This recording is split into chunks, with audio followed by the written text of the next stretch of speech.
All right. I got my mic up now. Yours is still showing muted if you can hear me.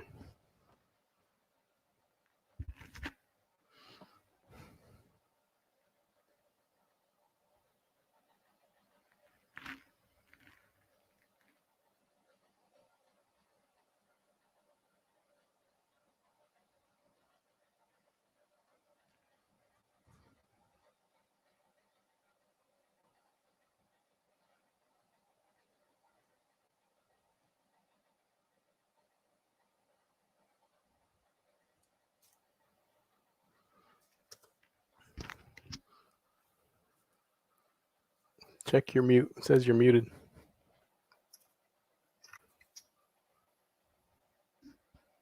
Check your mute. It says you're muted.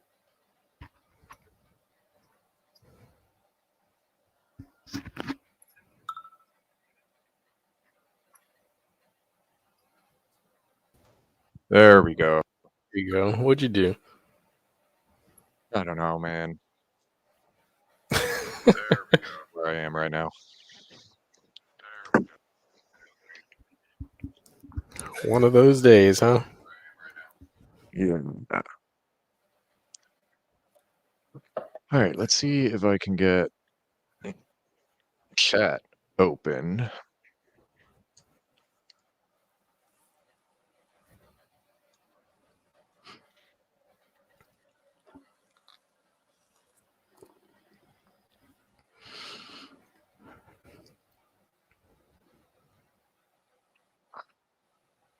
Are we live on YouTube right now? Nice. Yeah, we are rolling.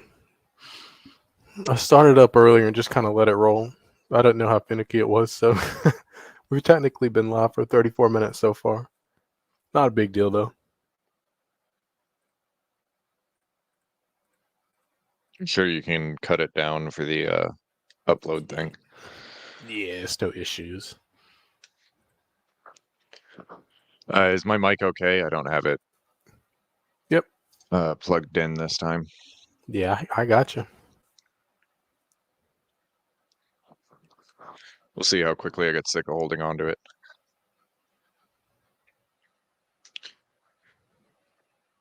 All right, everyone gets to see how the sausage is made.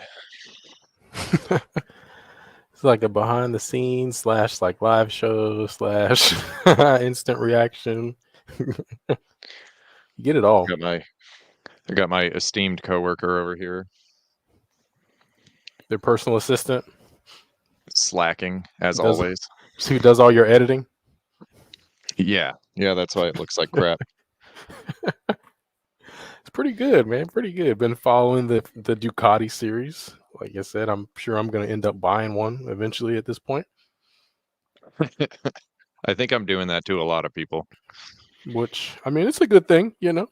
You're selling Ducati brand, you know, just make sure that Ducati recognizes. Yeah, I got to get sponsorship. Get your freaking kickback.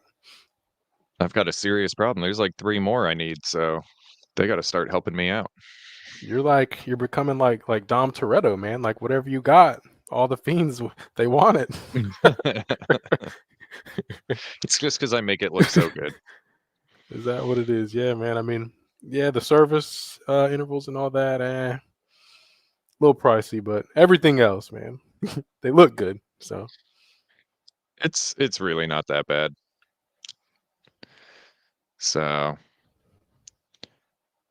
I don't know, by the time the 749's due for belts again, I might consider doing it myself because it probably won't need valves because it's only going to have done like, I don't know, 700, 800 miles.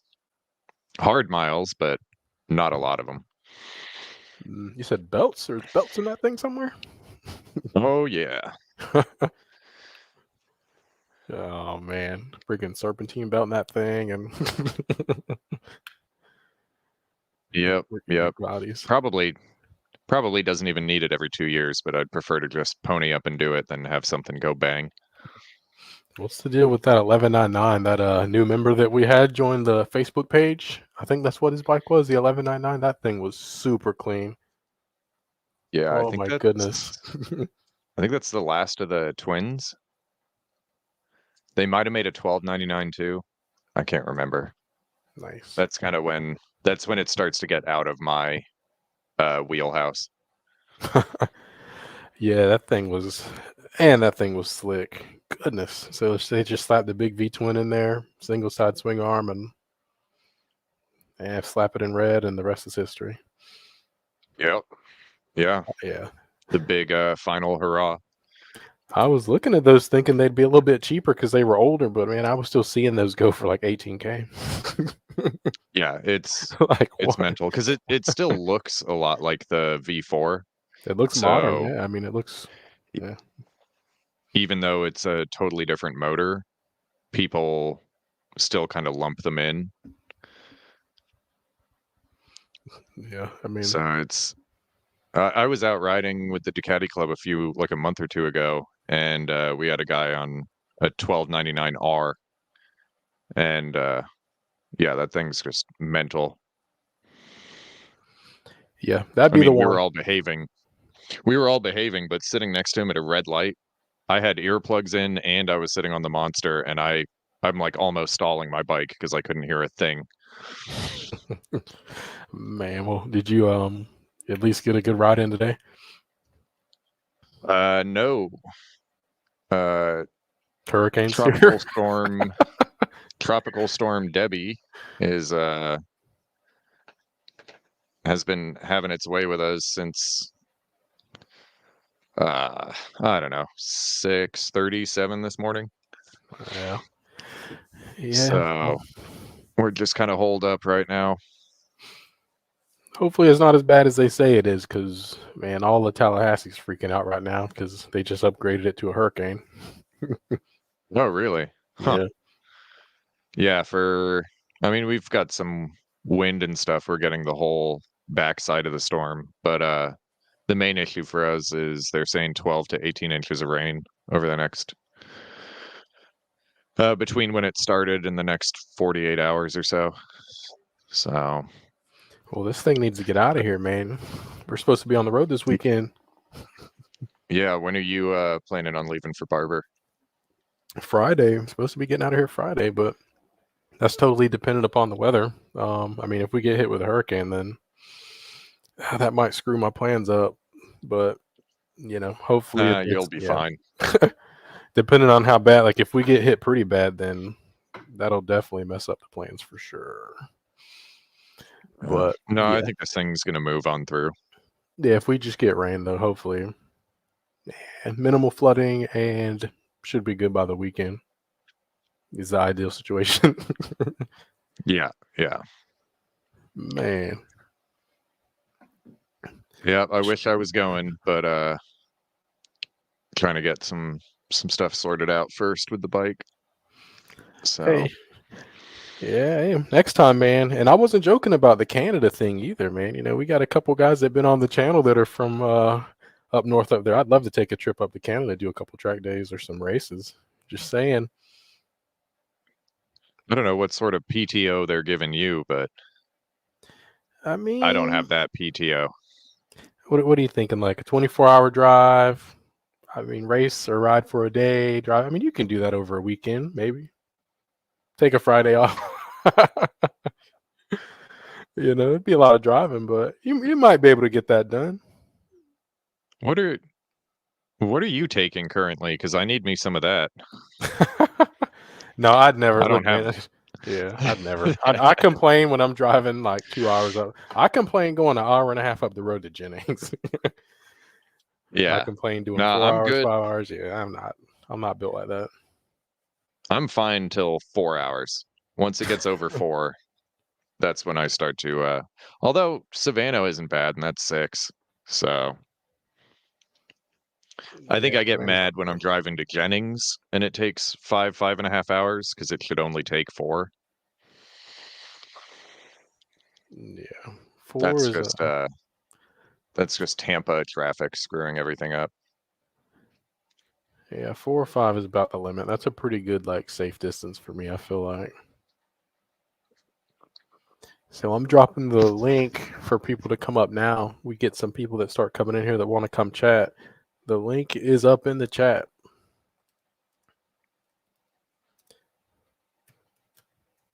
I texted Dr. Cody, but he doesn't love us, so it's okay. And he's where's he, up in Michigan now? Yeah. Nice. I think this is his first weekend off since he moved, basically. So I don't blame him. He's hanging out. Yeah, man. Yeah, we'll be lucky if we ever see him back down this way, man. Man, he's about to. He's planning on coming back, but man. So right now he's got one racetrack that's like 9 miles away from him, and another one that's like 25 minutes away. Nice. Or something like that. Yeah, but then they only get what, he like can only ride them like 5 months a year or something. Exactly. So by the time I go up there in September, it's already going to be getting a little cold for motorcycles from what my buddy says. So we will see. Yeah, if anyone has a motorcycle I can borrow or rent up in like Gaylord, Michigan or Grand Rapids, let me know. Late September. I'm trying to get some riding in. I mean, it'd be up there, be snowing by then, huh? Get you a snowmobile. I hope not. Yeah, get you a snowmobile, man. Go do some real crazy It's riding. actually, I've been looking. It's actually super easy to rent a snowmobile. Renting a motorcycle is the hard part. Yeah, They specialize in that up there. I've seen a couple people doing that too, kind of, advertising, renting their own stuff out. I mean, you might get lucky. There's a Fort 9 started or co-founded or whatever this thing called Rider Share. And it's basically like crap. There's a like performance car rental site thing, and Rider Share is basically the same thing for motorcycles. So places like Tampa and around us, there's a ton of motorcycles for rent. But once you get into like North Michigan, your only options are like Harley Fat Boys. Yeah, I bet. Yeah, y'all have a thriving motorcycle community down there, getting the rest of Florida in trouble. Yeah, man, those Tampa kids, holy crap. With your freaking stretch boosters and your straight roads. Yeah. I think in June they arrested like over 100 people street racing on the same bridge. Or like Sounds 200 about right. people or something, like in Tampa in 1 month. Someone said 400. Right. I think that's probably an exaggeration, but who knows? They just go out there every night, same time, same place, and then they wonder why they get caught. There was one here in Tallahassee where I think I sent you the link where the guy posted. He's like, "Yeah, let's go meet up at like 3 p.m. on a Saturday and let's go do roll racing. Anyone's welcome." I'm not a cop, I swear. Did you see the video? There's a video aftermath of what happened with that. I'll send it to you when we get out here. But yeah, yeah, I did not see that. It's great. All I know is the guy who was posting it's like, I got a Ninja 650, but it's tuned. Yeah, pretty much. It's like it's an tuned, entire bro. It like a whole FHP squad was just up on the highway waiting for him, and then sure enough, they raced right in front of them, and sure enough, it's all on video. And the video's great. I'll send it to you. But everybody's talking back and forth on the Cenas, and they're like, "Hey, that's a cop behind you." It was an unmarked, like undercover cop. Like, there's a cop behind you. Guy just ignores them. They start racing. Yeah, they pull everybody over. It was great. Oh man. See? Well, you and I, when we first met, we spent our fair share of time sitting on the side of the road waiting to find out if we were going to get a ticket or not. Happens all the time. I don't think I ever got a ticket with you though. We got pulled over a bunch, but yeah, way back in the day, I've got quite a few. But I'd always get tickets by myself. I basically never got them with other people. Yeah, they were tearing me up with the speeding tickets and then the license plate stuff because I had my plate all shoved.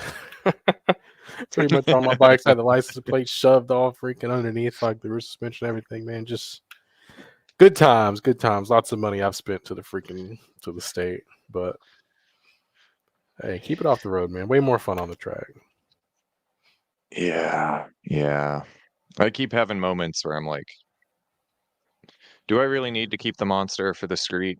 And then I remember that I haven't been on the track in 3 months, and then I go ride the monster, and I'm like, oh yeah, I need to keep this. Addicting, huh? It's like, yeah, I Yeah, that don't think I can bike's. get rid of this thing. I go a week without riding, and I'm like, man, is it just wasting space in there? And then I ride it for an hour and a half, and I'm like, nope, it's Nope, perfect where it is. nope. Or you just go look at it, like, nah, I think I'll keep it. Yeah, I mean, yeah. pretty solid investment either way. The way things are going with Ducati, anyways. Keep that thing for another 10 years. I wonder how much you can sell it for then, especially if it's minty fresh. Yeah, I mean, it's 21,000 miles now, though. So, but it's not really going to go down in value. Yeah, So I put a couple impossible. $100 of parts on it, and now I'm done messing with it. And then I think that particular model they only made for 2 years, and you never see them come up for sale. So it's it I think it'll hold its value. So it's not too bad. Nice. So we can just pretty much give up on the dreams of seeing Tristan on a Japanese bike. It's Oh just no, not in the that's cards. happening. Not this lifetime, huh? No, that's the next bike. Just you have to The figure out quest which Jap bike. Yeah. Yeah, that's the question. Do I Yeah. Yeah, there's a lot of things to be considered there. Nice. Lots of time to think about The it. thing is, once you get in that track bike world, you pick one up, you ride it for a season, and then you move on to something else, and it's no harm, no foul. You don't really lose or gain anything on it. It's just and I'm not into this to try to make money or make investments or anything. I'm just into it to have fun. Yeah. That's what I'm about. Have fun and freaking get faster. But I'm like hitting the point now. It's like, how much do I want to spend to have fun? Yeah, yeah. How much money can I justify spending on fun? So my bike is a pretty cheap track bike, but it's been a heck of a lot of fun for sure. I think I got my Ninja for what, like $4,200 Yeah, I think that's what you right said. before COVID, right before Yeah, good prices got timing. crazy. Yeah, Yep. dude hooked it up and put another crap ton of cash into it, but gets the job done. I enjoy it. I think I think you're at the point now where instead of spending money on parts, you may want to invest in like some pro coaching and stuff. Yeah, I was talking to somebody who this dude's really fast, and he said he did the Yamaha Champ School, so I went and checked that out.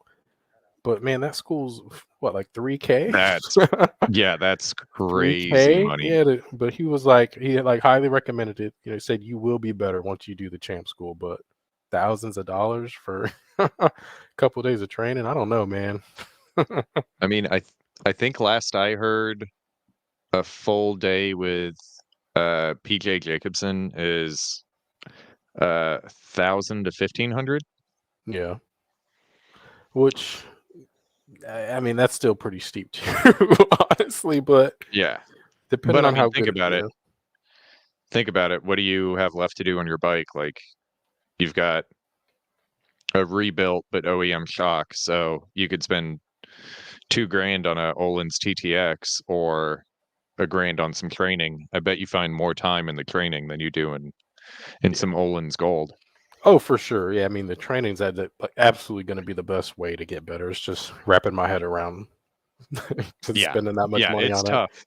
It's tough to wrap your head around that, like, you don't even have anything physical to look at for it. Yeah, and I'm very You skeptical about like like I'm skeptical about the coaches too. You know what I mean? Because just because like somebody's a pro, right? Does it necessarily mean that they're going to be like the best person to like explain to you how Yeah. to explain like certain concepts and things like that? Not hating on any racers or anything, but it's definitely something that No, I've thought about too. some Like, racers are not good coaches. yeah, even So yeah. Like I think about myself professionally. Like there's some things that I absolutely know a lot about, but I might not be the best person to to teach somebody else how to do the same things. But um, yeah, even when we did that track day with Precision, they had the one-on-one coaching thing, and I think it was Ben Young. Maybe does that sound right? There was a couple. I think there was no, two it pros that was were there.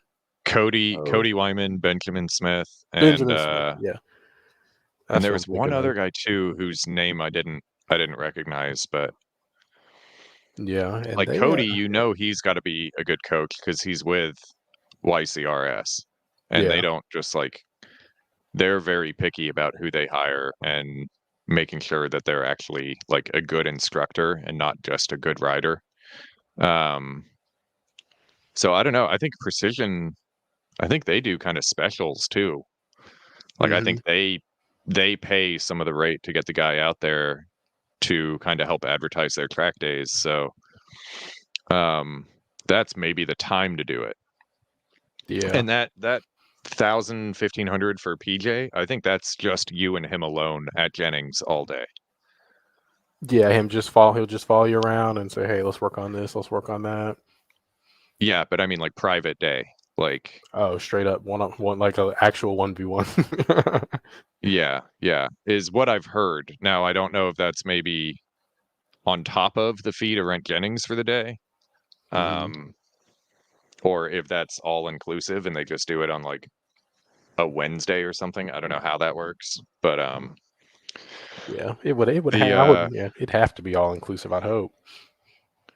the president of the Ducati Owners Club at Tampa, he's done YCRS a couple times, and he's done a bunch of days with PJ. Like he did like 5 or 6 days with PJ last season alone. Mm, Um, so I could ask him for more details, but sweet. and And then a then, lot of guys they do coaching like hypermoto coaching at or supermoto coaching at Bushnell and stuff. hmm yeah, the mini bike stuff, and Precision also does the Ken Hill the master class that he's putting on now, but it's all up in Yeah. Virginia and stuff, man, way far from us. But I'd love to hop into one of those too. That'd definitely be a little bit more affordable. But Ken Hill's great. I think VIR is about as far away as I want to go.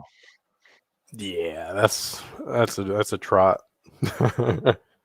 Just getting up It's there so and cool back. though, dude. I mean, I haven't ridden it. I've ridden the streets out there. Um, but I was out there for 4 or 5 days with my dad when we were racing. And that whole facility, man, it's crazy.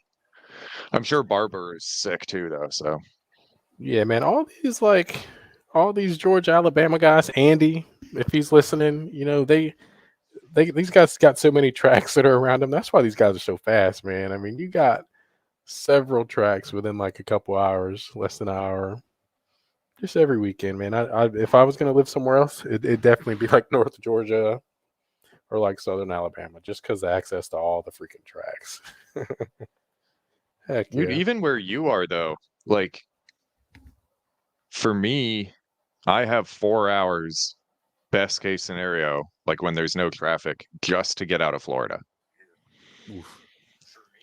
So if you're like, even if you're living right on the border, at least you kill that 4 hours, like right there.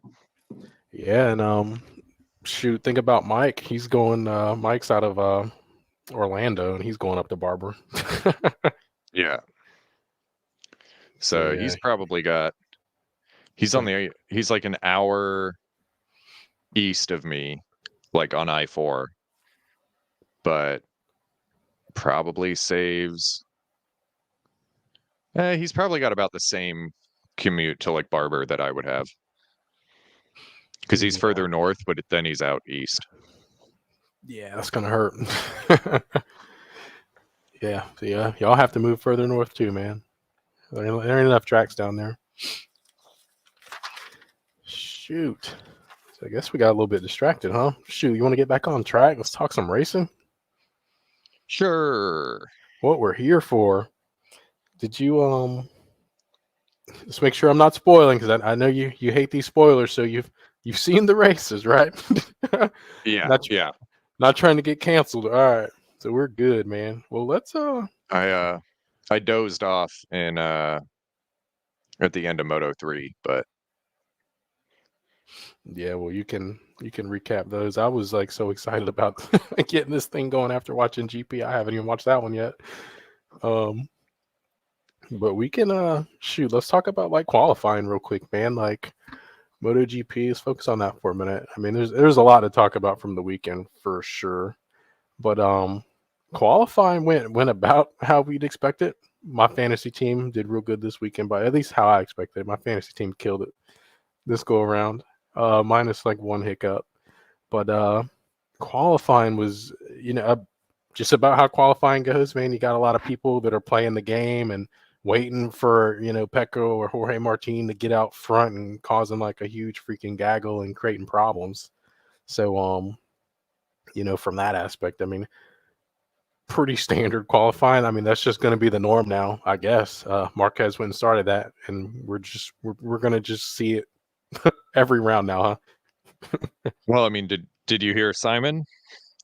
Yeah. Because he's going to be chairman of the stewards next year, and he Hmm. literally said during qualifying, he said, "If only there was a way we could fix this." Very sarcastically. So I think he's going to go in there and he has hated that practice since it started. He gets so angry when they start doing it. He's going to start giving long lap penalties like crazy. Yeah, I mean, and he should because Yeah, and Pecco went and talked about it after qualifying. And I mean, he still qualified pretty well too, considering he didn't even get to put down his fastest lap. But Pecco was like, he's like pretty much said it was a joke. And he's like, we're the best of the world. Why are we playing these freaking games like this? What are we doing right yeah. now? And Well, and Pecco was never a good qualifier. Yet all of a sudden this year he's doing really well, and it's tearing because it he up. doesn't screw around. He just goes out, like he'll go out 2 minutes earlier than everyone else and just set his time just to be alone. Yeah, Um, as he should. As he should. So yeah, the only reason it didn't work for him this time was he made a mistake going into turn one, and then what? I think it was Vinales fell off in sector one right as everyone was coming around for their final lap. So And I don't think Paul gets pole or Aleix Aleix. gets pole if if Vinales didn't fall off. I don't even think Aleix would have been on the front row. Whoa, I think he whoa! would have been. I think he would have been fourth. Um, but that's the way it goes sometimes. Yeah, and Bagnaia always has something in the bag. And when he rolled out, so he had that visor issue too when he was about to put down his lap. Something Oh, like, yeah, yeah, yeah. went on with Yep. his tear off or like one of his like stickers or one of the decals or something. And he rolled out, but he was getting ready to do his flyer. So Aleix only, I mean, I say only, but he beat him by 2/10. So Bagnaia with his previous lap was 2/10 off Aleix's time. So could Bagnaia have like found that 2/10? I mean, I think so, man, because he's always got something in the bag. Always got something in the bag, especially for qualifying. He waits until the last minute and then he just puts it down. Um, so could he have maybe went pole? I mean, second place is still. I mean, you get a I front row, you're good either way, but yeah, without that yeah, I issue, mean I mean, he might have taken first. I think Pecco, Bastianini, and Martin could have beat that lap, Hmm. but they And all came down to start there. So Martin backed out of his good lap because he knew he had Marquez behind him. Pecco had that crazy visor mishap thing, whatever the heck happened. So he missed his first lap. I'm not sure what happened to Bastianini. But then as they were all coming around to start their final lap, they were yellow flags in sector one, so no one could do it. I feel like all three of them could have had something for Espargaro's lap. Now, don't get me wrong, I had Espargaro on my fantasy team, but I think they could have. It would have been close. It would have been close. Yeah, for sure. And I mean, I like seeing Anea in third on the front row too, because he's been having these qualifying issues, creating more work for himself, just like Mark Marquez. Um, but and we'll talk about the results here in a second for the races. But I mean, now we see what's possible when Anea gets a front row start. I mean, I mean, the guy's a beast, man.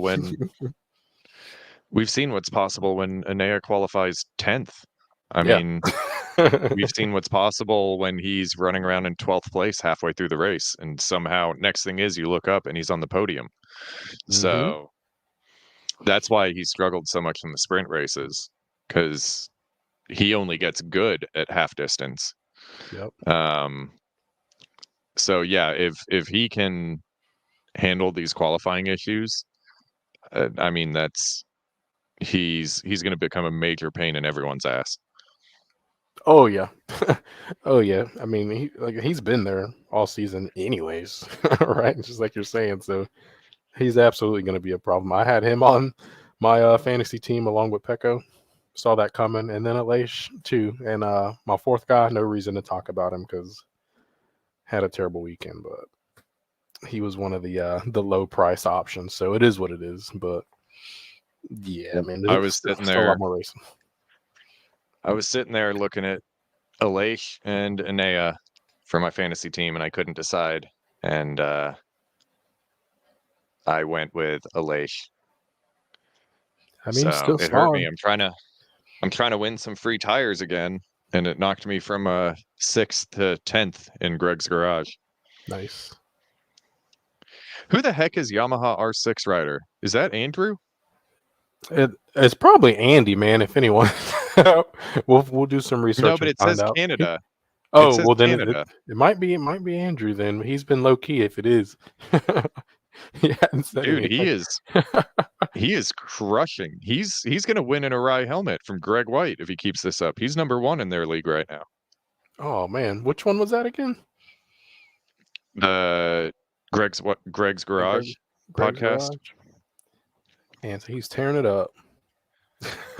Yeah, I mean, I'm hoping they don't To ship the to bottom. Canada so that he'll have to have his Arai helmet shipped to me, and then I don't know, it might get lost in the mail or something.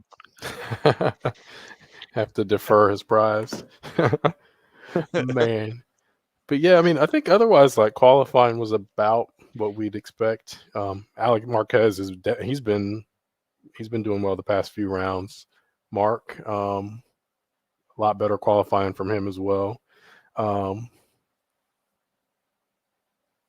I mean, I guess we can roll into the race if we're going to talk more about Mark, though, about Mark and Alex.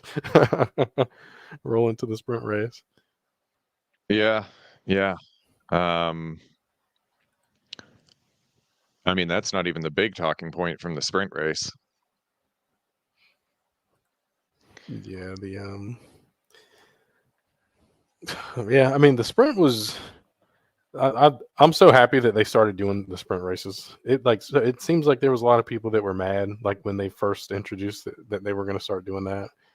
And I man, sometimes like the sprint races are better than the main races. Honestly, I mean, what's better than just seeing a couple guys just go flat out for a few laps on MotoGP bikes? But Yeah, yeah. I mean, what is last year better? it was a little sketchy. The first year, like those first 3 sprint races, someone always left injured. Yeah, Um, it was and dicey.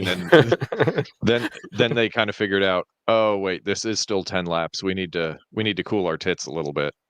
Hmm. Um, but yeah, people were getting hurt. I don't think we had a full grid for any Sunday race all of last year. I'm pretty sure. Yeah, So, but this year's been a lot tidier, a lot cleaner. Um, other than maybe Morbidelli in the sprint race on Saturday. yeah, just Uh, playing pinball. yeah, yeah, with his fellow VR46 members. So, but Yeah, yeah, for the most part, they've cleaned it up, and I think I was, as much as the racing was good, I was a little on the fence when people kept getting hurt. But now that it's leveled out, I think it's been it's much better. invigorating for the sport, and it was something they needed because you go to a World Superbike weekend, like as a fan paying for tickets, and you get 3 Superbike races. And you'd go to a MotoGP weekend as a fan, and you get 1 race. So, and World Superbike's got all the sport classes too, and they all do 2 races as well instead of just 1. So it was like your viewership potential was so diminished with MotoGP. So I think they needed that, and yeah, it's been good. Today's race was good though, but the Saturday races have definitely been a solid addition to the whole program. Yeah, and I mean, you talk about the big shocker from the sprint race, Pecco crashing out of 4th place. At turn 4 as well. Well, and it's like they said with Martin falling out in big races and stuff. They said, "Does anyone want to win this championship, or does anyone want to lead this Yeah. championship this year?" Like And every time there's- someone gets ahead, they start throwing it down the road. And Peccos are always so weird because they just come out of nowhere. Like he'll be looking good, and then he's just like on the ground. Like what happened? Yeah. But luckily it's a team sport, and Anea stepped up even though Ducati's doing him dirty, and he Yeah. stepped up, got the win ahead of Jorge Martin, and then kept Pecco in the lead going into Saturday by 1 point. Yeah. 1 point. Championship alive. I'm a big Pecco fan. I am not a Martin fan. And I like Bastianini, and I think he has been done dirty because he got screwed last year being injured. But yeah, I've never been such a big Bastianini fan as I have been the last 2 days. Yeah, I mean he's tearing it up, and you can look and say, oh, well, he's being the team player and he's helping out Pecco. I guarantee you that's the last thing that's on his mind is helping out Pecco. It's the last thing. These guys are so cutthroat with this sport. I mean, when is like the last time you ever seen teamwork between 2 teams? I mean, you don't see it because everybody's focused on getting that number 1 plate. But yeah, I mean, just ran his race. Maybe Jack Miller with Pecco 2 years ago.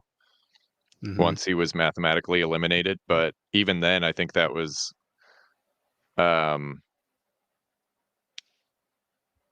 partially self-preservation.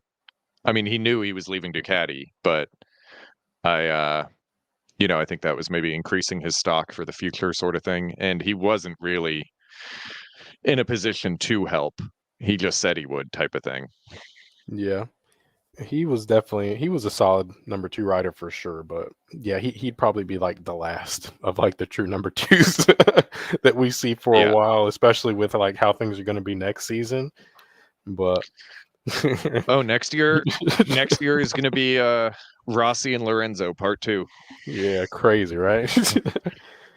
but Marquez took someone out in the race of champions. I mean, that guy is a mental case.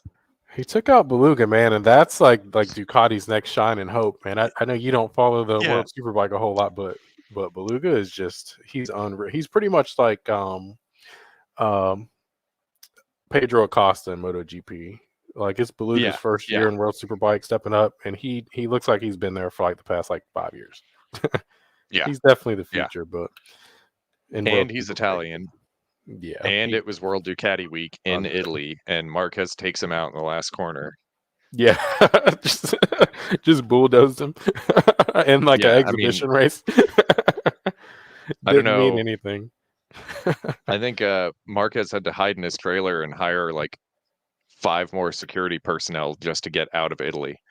Yeah, I mean, you're talking about a race where Martin finished like 12th or somewhere, like just wasn't trying at all. Marquez like full tilt. First, he elbowed Bautista out of the way, like on lap 3, and then he takes out the other Aruba IT rider. Mm-hmm. It's like, oh man, and that's what Pecco has to look forward to next year. Yeah, I mean, yeah, that's not going to be your teammate, bud. So Yeah, it's not. it's gonna be it's gonna be messy. And another important note too, like when Pecco crashed, he was responding to the guys ahead. He was picking up the pace when he did lose. It looked like the front just gave out on him, but he was increasing the pace. So maybe there's something weird going. I mean, it could be just as simple as he just gave it a little bit too much sauce, huh? Or maybe I mean, guess it could be a number of things. Maybe the tires weren't ready, but Well, and it was they're on the the qual tires. So. first 2 laps he was way off the pace, and then all of a sudden lap 3, I think I think he set the fastest lap of the race at that point. If not, it was definitely his fastest. He'd Mhm. like suddenly went 4 or 5 tenths faster. And they were literally talking about him saying, "Oh, here he goes. Now he's comfortable. He's don't know what happened those first 2 laps, but now he's in his groove." And as they were saying his name, he fell off. Yeah, So he definitely picked up the pace, and you could be right. The tire temperature may not have been there. Um, yeah, because he's who in knows? traffic and yeah, and good catch too. Yeah, he put right before his crash, he put down the fastest lap, and then crashed the following lap. Yeah, So early in the next lap. So yeah, the crazy thing with Pecco is when he's pushing and when he's cruising, he looks the same on the bike. So that's why his crashes are always so unexpected because I mean you can be watching him in qualifying and I swear sometimes I think he's backed out of the lap. Like I think he's not even trying anymore. And next thing is he sets an all-time lap record. mhm, So he's Martin, when Martin is pushing, you can see it from a mile away. yeah. But Pecco, his like body language never changes on the bike. So it's so hard to watch him and determine whether or not he's taking risks or if he's just cruising. Like he's very deceptive to watch. Yeah, that's weird. I was literally thinking about that when I was watching the full length race today, just looking at the difference between him and Martin, where like, and not to jump to the full race yet, but for just Martin is just near the end of the race, like just sliding that thing like everywhere, and he's Yeah, got like, man, it's like he's almost like just like playing on the bike. I mean, just there's lots of movement and him just manipulating his body, super flexible. Whereas like Pecco, even I mean, he had a couple moments, but outside of the couple moments, I mean, when he's riding, he's just like just laser. It's like he's on rails. It's just laser focused, consistent. yeah, Just the only thing that changes is the pace, right? yeah, But yeah, you don't really ever see a whole lot of movement from him, and that's why it's so weird when he has these like just random crashes. Because like he looks, I mean, he looks good. Fastest lap, boom, now he's on the ground. You know what I mean? yeah, But yeah, that difference in styles on the same bike is definitely really it's definitely something to watch for the more like keen-eyed observers. That go freaking replay today's race and just pay a close attention to both of them and how they move on the same exact machine. It's so weird in a cool way. yeah. And I won't tell you. So my wife's got a crush on Pecco, and I won't tell you what she said because it might get us kicked off of YouTube. Uh-oh. But my wife blamed Pecco's crash on his new wife. Ah. So she says his head's not in the game anymore, and he's pulling a John Lennon and Yoko Ono. He's losing focus. Yeah, that's what I mean. I was wondering about that too, and I was thinking about putting him on the fantasy team. Really? I mean, because it's like, I mean, you get married, it can be like a stressful thing, or it can be something that helps him get like centered in life. You know what I mean? Where it's like, I'm not going to stress out so much about racing anymore because, I got my life figured out Yeah, for the most part. But, I mean, I think the old saying was half a second slower when you get married, and then a second for every kid. yeah. And then, but Colin Edwards was like the total opposite. He got married, and then he won the championship, and then he had a kid, and then he won that championship. Like he was like the total opposite. Every time he made a big life change, he did better. Yeah. Hey. Yeah. So definitely the headspace makes a difference for sure. And, man, how about Jorge Martin, man. I mean, he got second place in that sprint. Still talking about the sprint, and once Anea got out there, took about like a half a second out of Martin, he just kind of stopped responding. It seemed like Yeah. he was like, all right, he's like, I'm gonna not do what I normally do and just go, full cowbunga. He's like, this dude's a half second out. It's sprint race, half points. Let me settle in and just bring this thing home, get these points.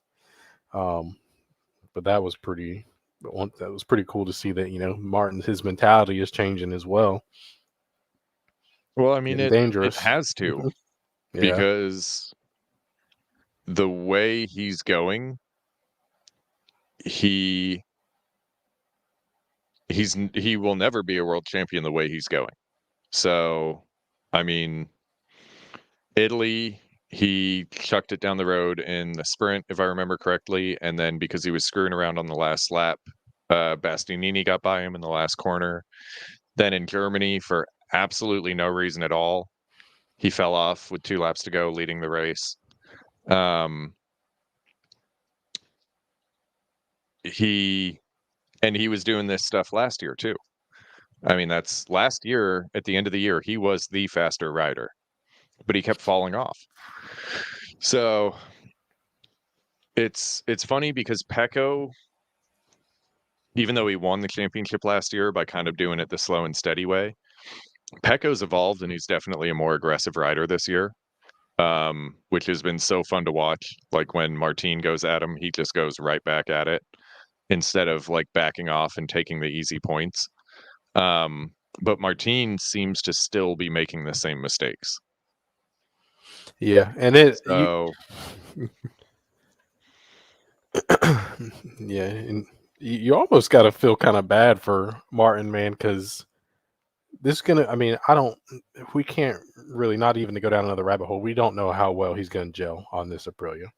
At the end of the day, this might be his best shot at getting it done for a while. It maybe even until we get the new motor regs. And also, unfortunately for him, I mean this level of competition, man. I'm probably gonna get some hate for saying this, but this is to win the championship this season, dude. This might be one of like the hardest seasons to win it, man, that I can think of in recent times. Like, there's any of the top 5 guys can get it done on like any day, and then everybody outside of that, like they have their tracks. I mean, the competition's unreal, and everybody is just pulling their balls out every lap, every lap yeah. for every race. But man, I think if this is going to be one of the hardest seasons to get the dub for sure. But Well, and the Ducati works well everywhere. There's there's nowhere where the Ducati is bad. The Aprilia definitely works well in some places, is very average in other places, and is hot garbage in other places. So yep, I think if he's letting emotions affect how he rides now and is making mistakes when he's on a bike that's consistently good, I think he's going to struggle mentally with a bike that some weekends just is not going to work. yeah. And he's going to have to learn to just accept it instead of trying to make magic happen. And I think that's going to be a painful learning curve for him. Yeah, that's like the kind of the harsh reality with the Aprilia is that I didn't. I feel like we were just talking about this, but the rider makes the difference on the Aprilia. The bike is capable, like just like you said, like some places, but it's going to be up to the rider to make it work. Um, I mean, Aleix makes the bike work at Silverstone. He did it last year too, um, where he pretty sure he got the win last year in Silverstone. Yeah. Um, he beat Pecco for the win, Yeah. but that's Yeah. once again, it's yeah. He makes that bike work in Argentina, which we didn't Mhm. go to this year because they elected a lunatic and MotoGP didn't think it was safe. Um, Catalunya, Yep, every and time. Silverstone. Mm-hmm. And I think he's had some success at Misano too. Which could be good news for him because we're going there twice this year. Vinales makes the Aprilia work, I think, when he wakes up and decides he's going to make it work. Yeah, I'm never putting him I on don't my know. fantasy team again.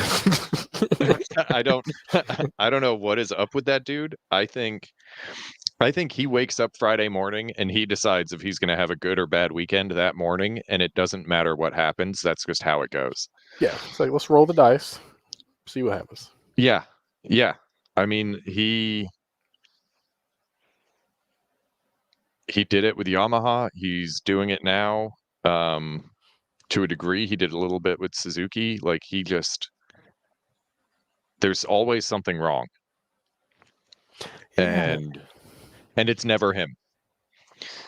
never. And he just I was just listening to it was an interview that he did where he was talking about the Aprilia and he was saying like the Aprilia does not suit my style. He's like that's why I'm having issues with it because the bike doesn't suit my style. That's why I'm going to KTM. We're going to try something different. So I mean the dude's good. I mean we can't deny it. Was he the only guy with 3 wins on 3 different manufacturers and now he's going to 4? Going to his 4th team on a solid bike next season. So he's Yeah. good, but I don't know. Like I said, I don't know who the Aprilia is suited for because it seems to be like a mix of all the manufacturers. It seems like, and then like we're saying, you just have to find these specific tracks to match with this specific, match with your rider that's familiar with it to pull that potential out. But I mean, in my opinion, I think they're still a little ways off, but I mean, considering Alicia's results, yeah, make me put my foot in my mouth. But Alicia's results this weekend aside, I mean, Aprilia's still a little ways off, but they need that same sort of treatment that BMW is getting from Top Rack right now. You got to bring somebody in that's going to be consistent Yeah. and pull the Yeah. potential out to make the bike, to make the team make those changes where that bike's going to work everywhere. And then we can talk. They're Martin and Bezzecchi next year, right? Yeah. Okay. Yeah, man. Bezzecchi needs to change. He is not getting along well with the 23 Ducati. Yeah, he's been struggling, which I didn't expect that from him at all. Because I mean, he's really had like a couple like decent seasons. I mean, he's been consistent all last season. I had him on my fantasy team, and he was getting Yeah, I just mean, solid points. He was just kind of last under the year, radar doing it. a third of the way through the season or a quarter of the way through the season, he was leading the world championship. Yeah, and he's had a couple like really dominant wins too, where he um just kind of checked out and got in the zone. I'm remembering, I can't remember the track. It'll come back to me, but I think it was last season where he got first. It might have been Sepang maybe, where he just checked out. And for the post race, they were kind of asking him his thoughts, and he was like, "Yeah, I was just kind of in the zone," and he was like, "I was having to like remind myself to stay focused just because I was in, Yeah. I was just kind of Yeah, like, yeah, yeah. I was just doing my laps," and he was like, "I was trying to have to remind myself to like, stay focused." He said he was like singing songs in his head and stuff like that, and so like I said, he's got that potential, he's got that feel, he's got the skills, but I don't know what the issue is this season. I mean, he's not doing terrible, but definitely thought he would keep progressing. I mean, I expected him definitely be top 5 every weekend coming into this season. Yeah, and it just has not panned out that way at all. Yeah. Can't explain that one, but we'll have to wait and see how he does next season on a new bike. Um, So we and should probably get into the race, the Sunday yeah, race. for sure.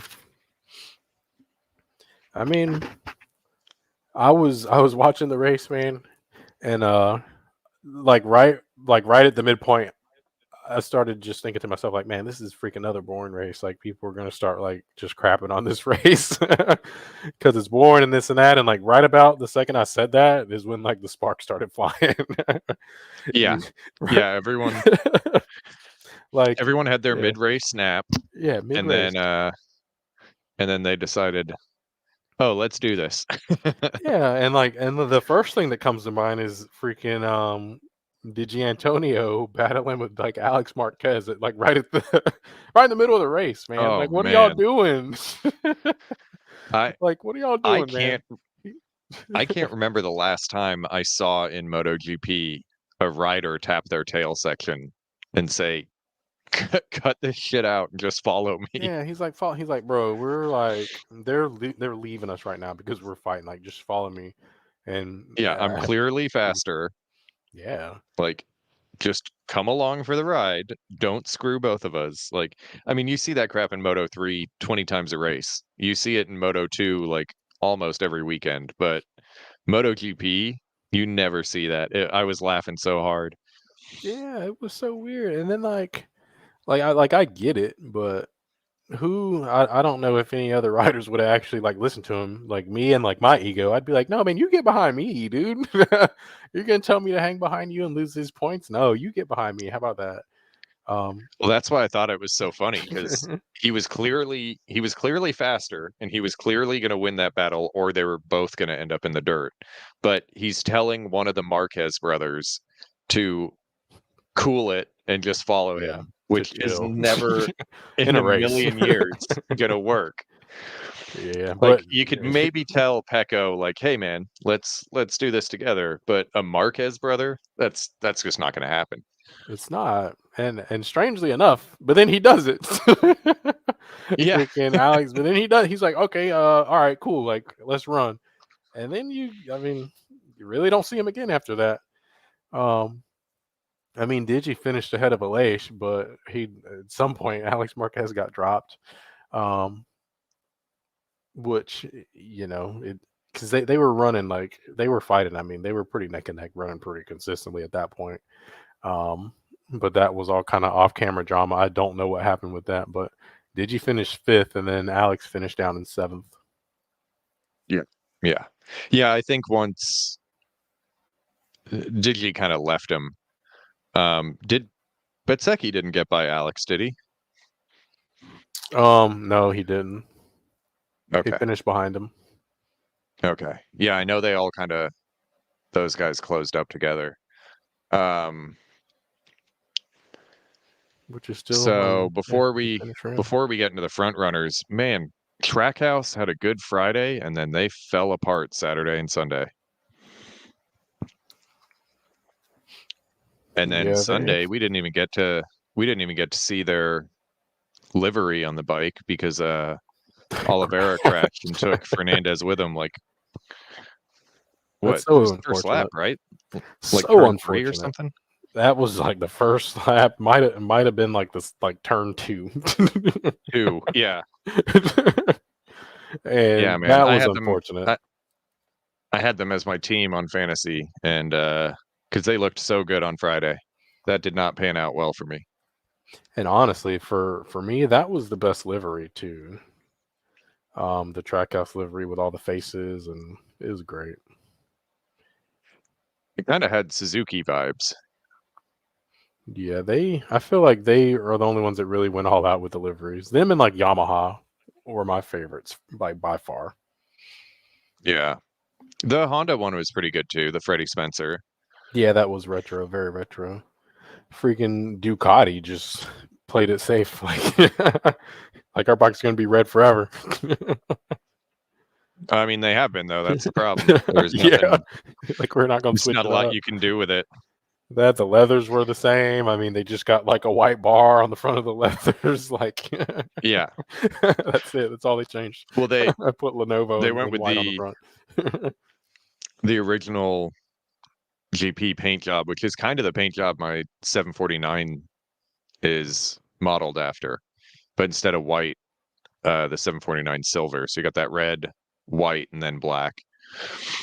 Um, but yeah, it's not like they could slap Marlboro stickers down the side of it. Yeah, that'd be frowned upon nowadays, huh? Yeah, because that's Times who it have was back changed. in 03. I mean, they're still promoting beer, though. I mean, you know what I mean? It's what's the difference, I think it's really? You all know, I think it's all non-alcoholic beer now, though. really, really.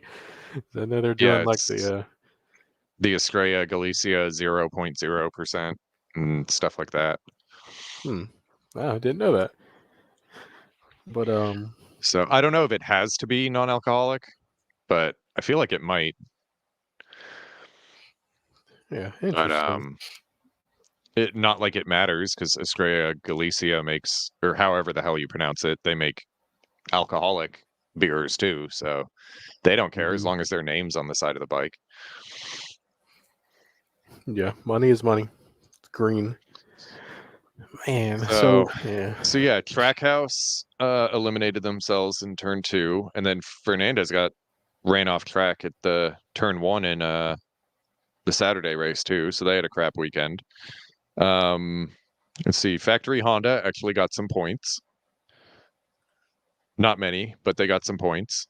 Um, unless Marini got kicked out because he finished 15th, but he had a he. tire pressure thing, so who knows? Yep, Zarco wins the Japanese Cup again. Nope, never mind. Quattararo. I mean, Fabio got no screen time this weekend, but No, they showed but him for he like 8 seconds, and I'd forgotten what the bike even looked like. yeah, he got zero, man. But he finished up in 11th, so I mean that's a good result for them. He's still beating the Hondas pretty Poor well. Quattararo, and then Rins withdrew. Yeah, he him and who was it? Brad Bender. I'm sure that's one of your favorites. Had the technical. Yep. Yeah, I don't even know what happened there. I didn't look it up or anything. Yeah, I meant to look it up. I just finished the race and then freaking fired this thing up. I haven't even looked at any of the media stuff or anything yet. But yeah, Bender had that issue. Scary issue to have too. But he was out. Oh man, there were some close calls on the start there. So Hmm. it seemed like he had power for like a second or two, and then it all just went away. Because he took off and he held pretty even with the guys next to him, and then all of a sudden he just started dropping. So Hmm. I don't know if his like clutch started slipping or the electronics just lost their mind. Um, but yeah, that was scary. Yeah, well, I mean, I'm sure they're going to have the replays up and everything, so I'll definitely look into that when we hop out of here. Mm, but yeah, I mean, What the heck did Miller end up doing? Because he actually qualified decent for once. Miller was outside of the top 10. So he Yeah, did what he's been doing all year. yeah, he finished. I Dropped mean, back. he finished 12th though, which is, I mean, still pretty decent for him this season. Um, Dude, you say you're never putting Vinales on your fantasy team again. Never. I'm never putting Jack Miller again. Jack Miller has burnt me so many times over the last 3 years, and I keep going, "You know what? This weekend Mm-mm. he'll do okay." And then No. so I didn't pick him this weekend because I've learned my lesson, but I love him to death, but that man has burned me probably 20 times over the last 3 years or 2.5 years. Yeah. Oh yeah, you should have known better. I You got to I blame yourself for that one. but he's so nice. He He's is, so man. nice and funny, so I keep going back, and I keep paying the price. Yeah, he and so crazy that he doesn't have a ride I mean, it's not that crazy, honestly, but it's a little crazy considering like nobody from World Superbike has reached out to him yet. But yeah, no ride for next year. This guy, as of today. I I mean, he may just that's the problem sometimes is you hold out, hold out, hold out, hoping for a GP seat, and then next thing is you look up and there's nothing, and then and World Superbike, everyone's already signed and it's done. Yeah, I mean, shoot, I'd almost prefer to race World Superbike myself, man. I mean, their schedule is so sweet. I mean, you do a big weekend and then you're off for a freaking month, Yeah. month and a half. You know, what I mean, you're just at home throughout that time. I mean, MotoGP, man, the season is so long. I don't know how it's even possible for them to do these freaking seasons like that. I mean, you're every week Yeah, you're traveling. I mean, yeah, it's brutal. traveling itself is like exhausting. If you don't, you go fly all day. You're tired at the end of the day, even though you didn't do anything but freaking sit on a plane. And they're doing that, Yeah, you know, time zones, countries, and then think about the stress and everything else that comes with it, the lack of sleep that you're getting, and I mean, you're that's got to build up. You're doing it every weekend, every other weekend. The back-to-back weekends yeah, have got to be like grueling, right? yeah, Um, yeah. I don't even see how that's possible. How they can keep their heads on straight, but yeah, I mean, if I was Jack Miller, man, I'd be trying to get into get onto a Ducati and World Superbike and just start relaxing. He's been racing forever in the GP paddock. Yeah. I mean, I mean, you'll take a pay cut, but quality of life, dude, it's got to be 100 times better in World Superbike. And he just loves riding. I mean, on his off weekends from MotoGP, he's like randomly entering Australian Superbike rounds and like Australian national motocross races, and it's like, dude, take a week off. But hmm he just like he can't help himself. Yeah, but I mean, see, that's just what the sport demands, man. I mean, yeah, I don't see how it's possible. I can't wrap my head around it. I mean, it's the travel and everything would be probably fun, but man, imagine doing that for like halfway through the season, coming into the break, and I'd be like, hey, I don't know if I can come back, man. I don't know if Yeah, I can come back. yeah, I've been home for 2 weeks now, and you you want me to go live in hotels and freaking trailers for the next 6 months. yeah, yeah. I don't know, man. It's crazy. But yeah, So, so back to the front of the pack in the yeah, race. yeah. Back So on topic. Pecco led for the first third of the race or so. Yeah, he was doing his thing. I mean, that's why I was saying the race got boring. I mean, it looked like it was going to be another boring race. I mean, Pecco got out front, just put his head down, started riding, and nobody was really responding immediately. Which, with like Pecco, that can be concerning because he's definitely watching everybody behind, whoever's behind him. He's watching them very, very closely. Because anytime they start to creep up on him, if he's got the speed, then you'll see him immediately respond and just keep him right back there. Yeah, But he likes being out front, and he might be the most comfortable person I've ever seen like lead a freaking race. Like we were just talking about him, he's so like his technique. It's so like refined, right? It's like sure and it's refined, and he looks yeah, like he's just at home. He looks like he's just out there by himself, like at a track day when he's leading a freaking MotoGP race. yeah, yeah, It's wild to watch. yeah. And his mistakes don't often happen from the lead. Typically, it's when he's chasing. Yeah. And Jorge Martin just started closing him down, closing him down. And with like it's so cool like watching, three Ducatis, um, four Ducatis in the top four because it's so weird how the rider is like at that level. It makes the difference, right? Like the Ducati's an amazing bike now. Switching from like how the Aprilia, there's that separation between the bike and the rider. The Ducati is just a perfect bike, and then we got like four like perfect riders on this thing. But then the Yeah, riders are making the difference with how still making the difference, right? Even though they're on this like perfected motorcycle, they're still making the difference, and we saw that because Bagnaia, I'm just assuming that he went out, just gave it a little bit too much sauce and kind of smoked the tires just a little bit. Martin just hung behind him just long enough, kind of conserved a little bit, and then Anea behind him conserved even a little bit more, you know. And when it was time, I mean, Martin would have saw that something was going on with Bagnaia because when he made his move, like it was swift. He is like yeah, he yeah, said, "I'm going." He like it was quick, and they need to do more of like the POV shots, like the dash cams, because I think those are like the coolest shots to watch because you can start to see where like the bikes are having issues, just like the riders are, because they are all paying close attention to one another and they're looking and seeing, I'm faster here in this sector, or like this corner, Mm. he runs it a little bit wide, he's losing a little bit of grip here. And Martin saw something. I wish we could just see a whole like onboard lap before he made that move on Bagnaia. It would probably be like amazing. But he saw Well, something was going on and made the move.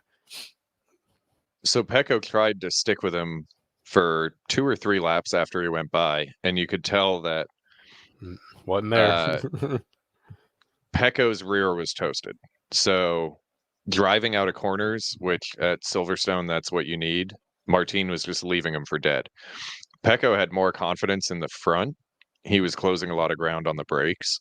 But Silverstone is not a stop and go track. So it wasn't to his benefit. And then he said in the the quick conversation with Simon at the podium, he said, the rear was gone. So then I was trying to conserve the rear, but I didn't. And then Martin went by and I tried to stick with him. And then he started having issues with the front end too. And that was when he just stuck his hands up and was like, I crashed yesterday. I don't want to do that again. Because he had those Bastianini went by when he lost the front and ran out wide.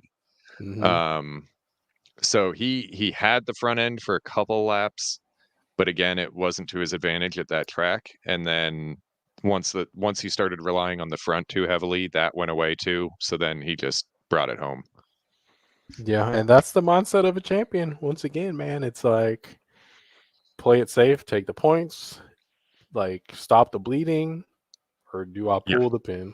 Champion's gonna say, we got a lot more racing to do. You gotta freaking swallow that pride, bite your lip, slow it down, and bring that junk home because man, it's so close now. I mean, 1 point, 2 points is gonna make a difference when we get to that last Yeah. round. For Yeah. sure, it's gonna make a difference, right? So little choices like that. I mean, it's that maturity and checking that ego because Pecco definitely made the right call. If I was him and I was struggling like that, man, I would have let Aneo go through a long time ago, and then just Yeah. try to Yeah. and then just try to get on Aenea's back and just use him as a reference and continue to mitigate it the best I can. But man, he should have just let Anea go because I mean Anea ran him down, like you said. Pecco runs wide, and then Anea's up the road. He's gone. He ran just a crazy good race, but he put almost 2 seconds on Jorge Martin Mm. at the end. He almost put 2 seconds on him. 1.9. 1.9.31 was the gap. Yeah. I mean, Insane. I don't know. Insane.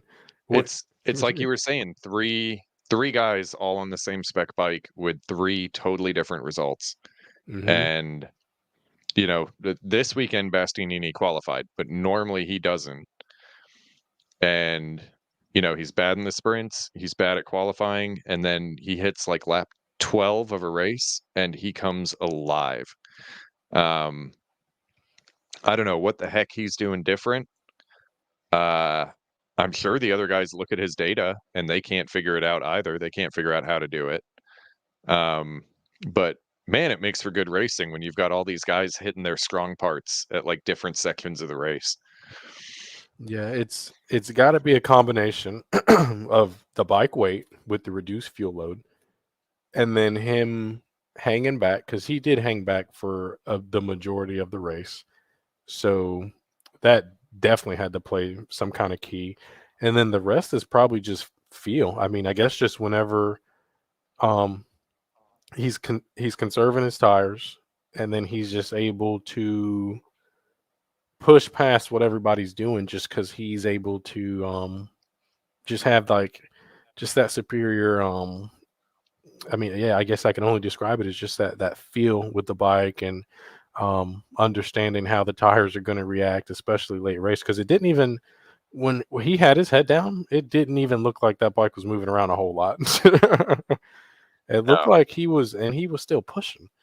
So it's got to be some freaky combination of those three things of how he's doing it. But like I said, I'm sure they're looking over all his data right now. But it's probably got a lot to do with him hanging back, and I mean maybe even just slowly increasing the pace like that. Maybe that's something. There's some kind of trick with the Michelin's where they the tires will respond better. I mean there's something going on, and I'm sure they're looking at it, but I mean, that's what I would speculate. At least one of those couple factors, or he's somehow stringing all these things together to make it work. Because that's a ridiculous pace. I mean, he put almost 2 seconds on Martin, almost 6 seconds on Bagnaia. Yeah. They're all on the same bike. Yeah. And like we said, if he can keep qualifying like this, I mean, if he can keep qualifying like this, Bastianini is going to be world champion by the time this is all said and done. Yeah, I mean, a lot of racing. He's bringing it back, and like I said, I've never doubted the beast. You know this. I've been saying the whole time that the beast earned his spot right there at Ducati, and Yep. the skills have been there, man. Just a little bit of bad luck, but he's always had the ability to freaking get out there and do it. I mean, we were talking about the injuries with the sprint races. Wasn't it the first sprint race ever at the beginning of last season? I think Marini took him out, Yeah, and hurt season. that was broken shoulder blade, and he was behind the 8 ball the whole rest of the year. Mm-hmm. So I think there's some nervous times ahead at Ducati with him if he can keep this qualifying up.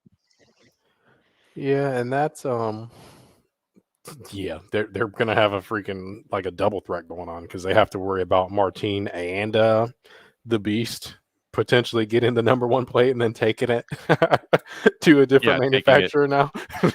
Taking it elsewhere. Yeah, that would be a little bit of a pie in face moment. Yeah, I mean that's a real possibility right now, and like I said, nobody's anybody's friend in there. I mean, if they see a gap, they're going to take it. Nobody's going to feel bad about taking that number one plate from Bagnaia. Yeah. Nobody, not a single person. Just like Mark didn't feel bad about taking the seat. At least for now, while Enea's still behind, he did Pecco some favors by taking some points away from Martin. Yeah, that was the biggest thing right there. Just inadvertently, kept his teammate in the game. But I don't say when Pecco has like a bad weekend, you don't start to worry about him at all because he's going to bounce back. I mean, this Joker's coming off of like a how many race win streak right now? Yeah, Goodness, man. 4 race win streak. Yeah, insane. Like absolutely insane. So you don't worry about him when he has moments like this because he always just screws his head back on and just gets back to work. I mean, we saw that crash in the sprint, got back here in the main race, and pace wasn't what he wanted, but still made the judgment call, brought it home in third place. Points are secured. Yeah, back in the lead. Yeah, and that's a good point because Martin makes a mistake, and then the whole conversation until the next race is where's his head going to be? Like, can he keep it together? But yeah, you're right. No one worries about Pecco when he makes a mistake. It's just like, yeah, he's fine. No big deal. Yeah. So, and that's kind of that difference in mentality between a champion and someone who gets close. Yep. And that's why he's dangerous. Nice. See any other honorable mentions? I think that was about it. But any honorable mentions you can think of? Said Mark Marquez for sure. Consistent finish, brought it home in fourth. Would have been on for another freaking top 5 if he wouldn't have crashed out the sprint with that goofy crash. Yeah. But would have been still a good weekend for him. Would have been an even better weekend, strong weekend, and top guy on the old spec Ducati. Yep. Getting it done. Acosta has gone a little quiet the last few rounds. Yeah, Not yeah. not to say he's doing bad. He's not up there fighting for like top fours anymore. Yeah, he's I think he's that like that reality is like setting in now that like this is gonna be hard. Yeah, I think Like this is gonna I be really think hard. the I think the beginning of the season he had the advantage of uh just sending it. So he was just all balls and it was working out for him. Whereas now the more experienced riders have adjusted better to their current bikes. Um, Whereas he's kind of hit this like plateau, I think. So now the pure bravery is not beating out the experience that the other riders have, type of thing. Hmm. Um, I think it worked out well for him when everyone was still learning the new bikes, but I think now he's more to where I think we can expect to see him for the rest of the year. But who knows? He could come out next race and win the damn thing and make me look like an idiot. So I mean, it's Pedro Acosta. You can't really predict what he's going to do. Yeah, I mean that's a definite possibility, which is great. And I mean, and LA for sure, top of Aprilia brought that thing home.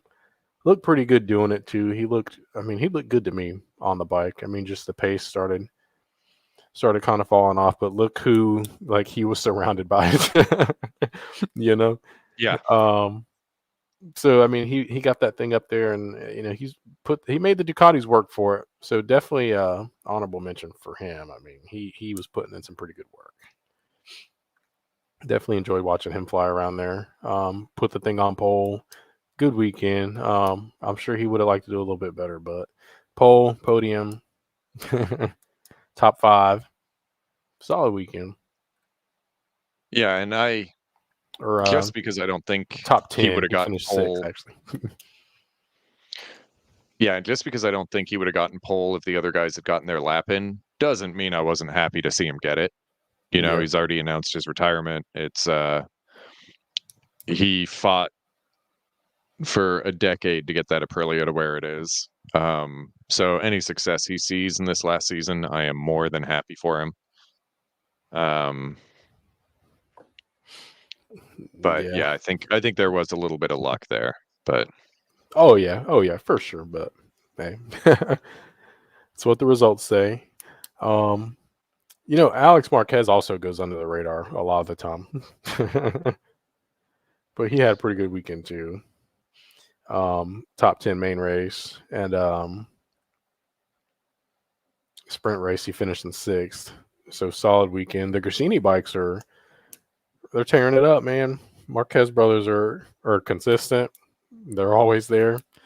And Alex is it looks like he's finally coming into his own. So definitely be interesting to watch him for the rest of the season too. Um, but yeah, certainly impressed by him. yeah, yeah, And well, even though Morbidelli is another one, I'll sneak him onto my fantasy team every now and then too. But yeah, top 10 in the race, and it wasn't didn't have such a nice race one, but yeah. he I mean, I expected more from him this year, but of course, then he missed all of preseason, so that didn't help. and he actually had a long lap. He had a double long lap. Double, yeah. Yeah, he had a double long lap, and he still finished in top 10. He beat Fabio. Um, Poor Fabio. yeah, he beat him pretty good by about 8 tenths. Oof, yeah. That's Oof. So that's yeah, that so brutal. that 11th place is not looking so great after all. Actually, Fabio, which sucks, man. Yeah, Fabio is one of my favorite riders. I know, man. Sheesh. It's it's Goodness, man. painful. Nice. But It's painful. yeah, just I mean, wrapping up. So looking at the new standings, I misspoke. Jorge Martin is leading now, 241 points, closely followed by Bagnaia, who's got 238. So championship is wide open. Anea's down in And third. Nea, Yeah, he's down in yeah, third, and and Nea then closed a lot of points this weekend. yeah, I mean, there's the DNFs, man, are just one of those things where like that will ruin your whole championship. And Jorge and Bagnaia each have a couple now. Yeah. Yep. So you get a DNF in a full race, man. You're gonna pay for that big, real big. The sprint, not that big of a deal. You'll get over it, but I mean, you can't be affording a DNF in a main race for the second half of the season. But yeah, right behind Enea, Mark Marquez with 179, and then Maverick in fifth with 130. So How is there's your he top still in five. fifth? Getting it done. It's like I feel like he had the one good race. What was it, Coda? And then Yeah, Coda got the win, and then we I just see feel him like make we haven't appearances. really, haven't heard from him much. He just makes appearances here and there. That's it. Um, just out of curiosity, man, Luca Marini. I was wondering who was it, who was at the other end of that spear. Luca Marini, 1 point. Okay, so that means he got kicked out of 15th because of his tire pressures today. You know how he got that 1 point that he has? Well, I mean in championship standings, yeah. Yeah. Yeah, Yeah, he got it in Germany last race because someone else got demoted for tire pressure. that's So right. he didn't even finish 15th. He That's was bad. 16th. Someone else got demoted, and then he would have Oh, got the point anyway this week if he hadn't got himself demoted. But yeah, yeah, man, that's that hurts. that's I like tough. Marini too. He was getting podiums last year. That's tough. But I mean, hey, there. I guess they're trying to. He's trying to hold out until we get the new motor spec. But it's like Ducati builds good motors. I mean, you change the CC on the motors, Ducati's still going to build the best motors. You know what Yeah, I mean? Honda's not going to magically just put together a freaking 800cc motor that's better than whatever Ducati's got cooking up in their mad lab. In their mad lab. yeah, yeah. Ducati's got so much money to throw at things right now. And making more because you're out here promoting them and being a brand ambassador and getting people going. It's just out here selling bikes, man. Yeah, they I think Honda actually did but they did win the Suzuka, the endurance round, the endurance race. Yeah, yeah, with With Zarco. Zarco on the team. So that's yeah. We can't just crap on Honda the entire time, but yeah. So they got that. Which I watched That's the about it though. highlights. Yeah, pretty cool race. But yeah, that's about it, man. Anything else you can think of? Uh, no, that about Sweet. does it. So lots, and lots of more racing to be done. Lots of racing to watch. I'm eagerly awaiting World Superbike to come back. See Top Rat keep doing his thing, and for the next round, I think we're going to the Red Bull Ring, right? I think Red Bull Ring's next. So Maybe. yeah, I'm pretty sure. But I don't know. I zoned out as soon as the race finished. I'm like barely conscious right now. yeah, we're going to the Red Bull Ring, which that track, it's a very basic track, but man, there's always good racing there, long straights, hard braking zones. That was the It, track where Rozzy almost got like murdered on live TV yep. by the flying bike. I think it was Zarco, maybe. I think it was actually Zarco, wasn't it? That I came think it off, was Zarco and or Morbidelli. Morbidelli. Yeah, one. It was one of them. It was both. I It think was one both. bike went right over him and one went right in front of him. Yeah, and then like in the post race, he's just standing there, like he's like, Rozzy's just sitting there back in the box, like he's just got back from Vietnam or something. Eyes are just Yeah. like bug Yeah. eyed. That was the craziest thing ever. Like it was a miracle that nobody died in that crash. A literal, it's a miracle that that's never happened before. Yeah. Well, and that's why they had to change the track because that was just dangerous. Yeah, put the fence up, but yeah, that's probably the craziest thing I've ever seen in MotoGP. Like, he comes off the bike's just rolling like 150 miles per hour, coming toward the guys that are making that right hand turn, and you just see Yeah. the bike approaching in the background. Insane, man. But yeah, everybody got out, So Miracle. yeah. Total miracle. But yeah, man, that's all I got. Everybody that's watching, thanks for watching. Hopefully for the next one, some of you guys want to hop on the link and come chat with us, man. We're trying to get some people in here. Let's do some live chats, some talking. Let's just talk racing. But hopefully we can get another one going for the next round and get back up here, go live again. Yeah. Yeah, this seemed to work pretty glitch free, so Which is weird. But yeah, that's all I got, man. Which is weird, man. Is it better than I expected? Man, yeah, at least somebody. I know somebody. At least one of you guys could have came up. I think we got 3 watching right now. At least one of y'all could have popped in here. Let us know how you like the race, but hey, we'll hold you to it for the next one. We'll be watching. Yeah. Yeah. All right, man. Well, yeah, I'll freaking I guess I'll holler at you on the next one, man. Sounds good. Taking up enough of everyone's time. But all right, man. I'm gonna cancel this and we'll see you later, all right? Yep.